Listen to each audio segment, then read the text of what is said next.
Salut les amis, je vous emmène pour quelques minutes loin du tracas quotidien, du tumulte, de l'effervescence.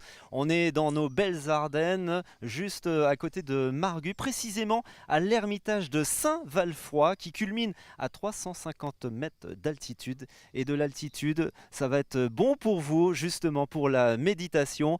C'est un haut lieu symbolique des Ardennes et pour en parler, je suis en compagnie de Éric Piéton de l'association de l'ermitage de Saint-Valfroy.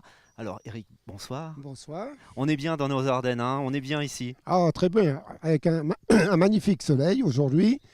Donc, je vous présente ce lieu qui appartient au diocèse de Reims.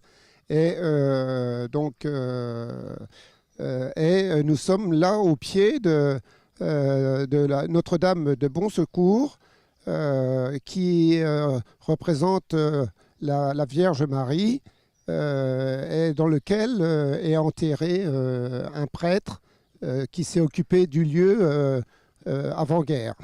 Alors ici, on accueille beaucoup de groupes, c'est un lieu de pèlerinage, de retraite, il y a des salles de séminaire. Vous pouvez nous décrire un petit peu qu'est-ce qu'on peut y trouver sur Et ce site? sur ce site, nous trouvons donc du couchage pour héberger des groupes qui peuvent aller jusqu'à 80 personnes. Nous avons aussi de possibilités de déjeuner sur place,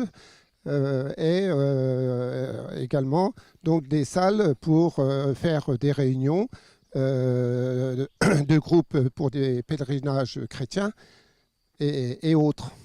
Alors, quelques points d'étape historiques sur ce lieu. C'était un culte ancien, un culte païen qui a été choisi par justement Valfroy, le stylite. C'était au 6e siècle de notre ère. Et puis aussi, pour la petite anecdote, beaucoup plus tard, ce site a été rattaché à l'abbaye d'Orval, bien connue pour son breuvage. Et aujourd'hui, il est occupé, comme vous venez de le signaler, par justement des groupes.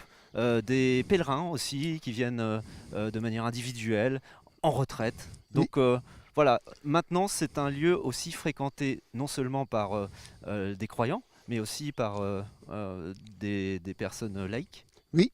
Ce lieu donc existe depuis de nombreux siècles, puisque au 5e siècle, il y avait une déesse qui s'appelait Arduina et qui un culte païen. Et au 6e siècle, donc, Valfroy est monté sur la colline et a évangélisé tout le pays d'Ivoire. Voilà. Ici, on est vraiment bien, hein, je peux vous le dire tout de suite. Vous voyez à l'image une vue imprenable sur la vallée, sur nos Ardennes, quasiment à 180 degrés. On prend de la hauteur, on médite, et puis surtout, on aborde la spiritualité, tout simplement, même si on n'est pas croyant. Oui, c'est un lieu vraiment très calme, très reposant, dans lequel les gens viennent pour méditer, se reposer et éventuellement faire des balades en allant vers des lieux aussi de culte, comme Orval, Aviotte, la basilique d'Aviotte, et va éventuellement aussi aller vers la citadelle de Montmédy, haut lieu historique aussi. Alors, avant d'aborder ce point culminant donc à 350 mètres, il faut faire un effort, hein, parce que la colline, pour l'atteindre, il y a une sacrée côte. D'ailleurs, c'est un chemin de croix. C'est un chemin de croix avec des grottes. C'est vrai que il y a un bon coup de pédale pour les vélos. Je vois de temps en temps des vélos monter jusqu'ici, arriver en haut, redescendre et remonter pour se mettre en jambes. Ici, dans l'ermitage que vous voyez, l'église qui est juste à côté de nous, d'ailleurs, on voit des arborescences qui symbolisent les forêts ardennaises, hein, à l'intérieur comme à l'extérieur.